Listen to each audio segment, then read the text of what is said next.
And Tyler, our resident Georgia fan, is now out on the chances, down on the chances of the Dogs making the playoffs. So my question to you guys and him as well, if they don't make it, who can make the playoffs? Or are you retracting that statement? Do you think Georgia can still make the playoffs or will make the playoffs? Well, Georgia definitely still can. The thing is, I was very emotional after that loss to Alabama. Man, that was just a tough way to lose. You go down 28-0 and then 30-7, but then start to come back. You're still down 18 points in the fourth quarter. And I'm like, it's pretty much over. Next thing you know, we score a touchdown. Cool, get a quick stop because Alabama's still throwing the football. I mean, give them credit, I guess. But next thing you know, you're on top and you're feeling really, really good. Boom, Ryan Williams just stole the souls of me, Humphrey on that defensive play, as well as Bolden. Two younger DBs, though, which is something you could look at. But Ryan Williams is insane. He's 17 years old, 200 yards receiving, clearly the best game of his life against us. And, I have to eat my own crow on that because, remember, last week I said, I bet you he was going to be completely shut down. Boy, oh boy, was I wrong. So everyone can laugh at me at that. But with UGA, the schedule's tough. It's brutal. Georgia plays a total of probably 5 top 15 teams. Clemson, Alabama, those two, they went 1-1. At Texas in a couple of weeks, at Ole Miss and Tennessee back-to-back, at home against Tennessee. So the schedule is brutal for the Dogs. Sandwiched in the Florida game. Listen, I get it. Florida is a team that's, kind of a laughingstock right now, especially we'll talk about this later on. They play UCF. But that's a rivalry game. Georgia Tech's another rivalry game. Again, that one's at home, but still the last time Georgia lost to Georgia Tech was at home back in 2016, Kirby's first year. So, Georgia definitely has a shot. Now, are they a guarantee? No. That win against Clemson, though, is huge. We could look down the season if Clemson goes, let's say Georgia does go 10-2, they're in. But they end up going 9-3, let's say losing to Ole Miss, losing to Texas, both on the road, but beating Tennessee. Having that win against Clemson could be detrimental because I don't necessarily think that you could put Clemson above Georgia, especially with 2 losses. You kind of disagree with me. Georgia at 9-3. I feel like Georgia is going to go 9-3. I watched them in that first half. They look very, very bad. You said they would go 10-2. Regardless, if Georgia goes 10-2, they're in. 9-3, they're out. As simple as that. I think we both. Well, I think you would disagree with me on that because Georgia would have 2 top 15 wins more than likely. But at the same time, I don't know how a 9-3 SEC team could find themselves into the playoffs unless it's a 11 seed, I guess. But look at the other teams in the Big Ten, and as well as Clemson and Miami. If Clemson beats Miami in the ACC title, don't you think both of them would get in? And then you would have the 3 losses Georgia lost to. They would be ahead of Georgia. So for me, it's hard for me to see a 9-3 UGA in unless a lot more chaos starts to happen. Yeah, so there is a weird scenario I just thought of. If Clemson somehow does lose another regular season game, but then beats Miami in the championship game, but Miami is undefeated at that point, and Georgia's 9-3, I'm putting Georgia at 9-3 over 1 loss to Miami. Miami's schedule is god awful. God awful. I don't care because to me, yes, they're 9-3, but if you put Miami up and they played the same schedule, I think they're 9-3 at best. Like, I don't think especially after watching that Virginia Tech game. Now, again, this is what I've seen so far, so that's what I have to judge on. I don't have, the crystal ball in my hand, able to rub it and look into the future and see how this looks. Now, if they go on a run and just dismantle teams like they should on that schedule, then I would change my mind. But if we're talking about a couple nail-biter wins in there versus that schedule, I personally believe Georgia should get in like 9-3 over an 11-1 Miami team. But again, I don't have the crystal ball, so I don't know. I do think another scenario too, like I just don't see how the Big Ten could get 4 teams in.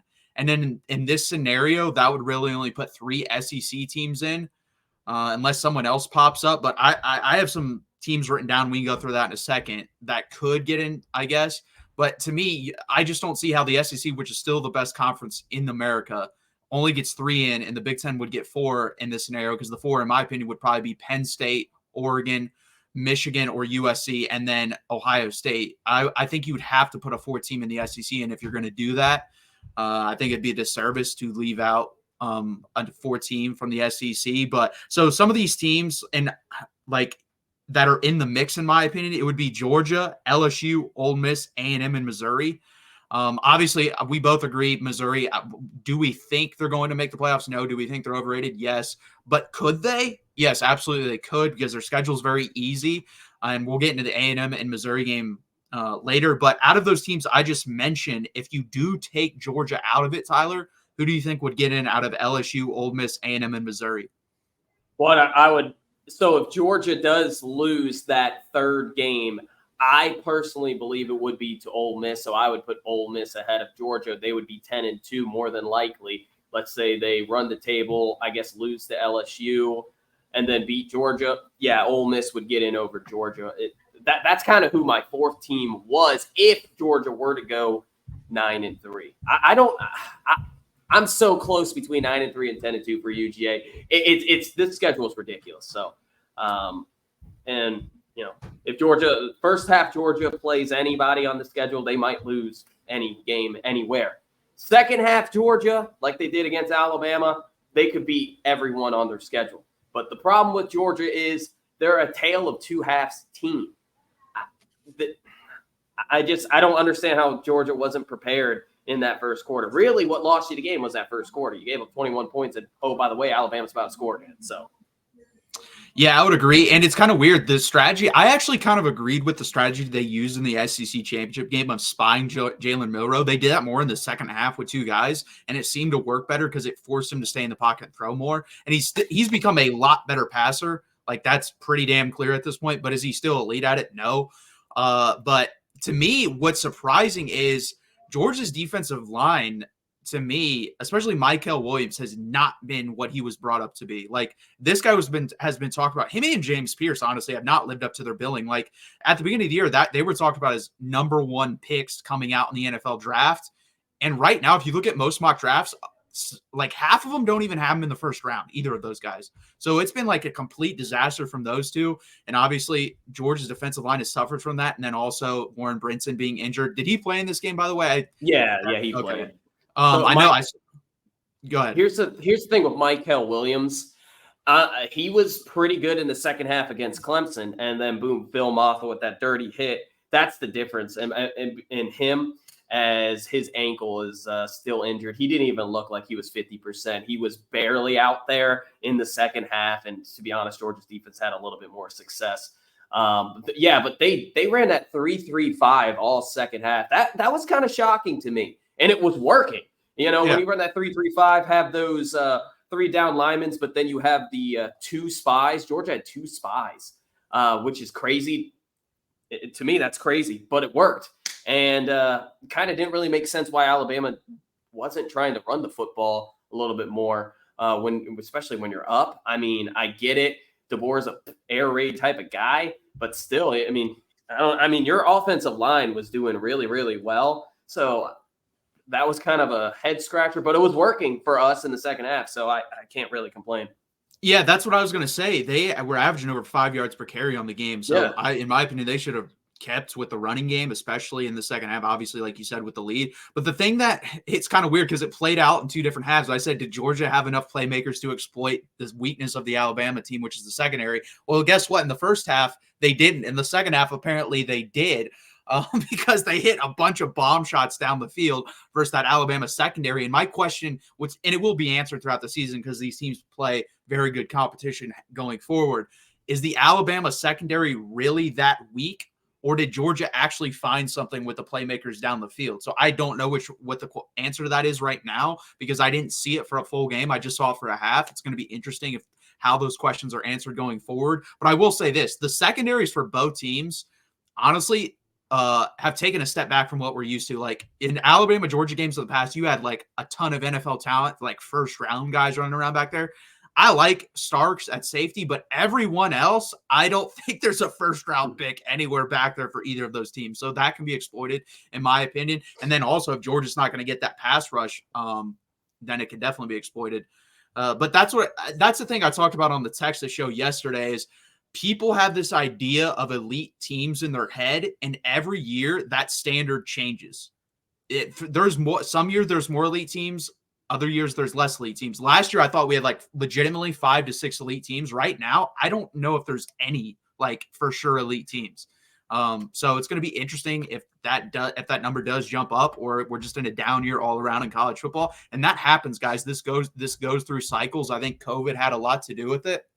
And honestly, I have the schedules written down for these like playoff teams that I was considering. And A&M, to me, the schedule that they have, I don't really like the team as a whole, but they have a very manageable schedule, especially if they're able to get through Missouri this week. I mean, you have LSU at home.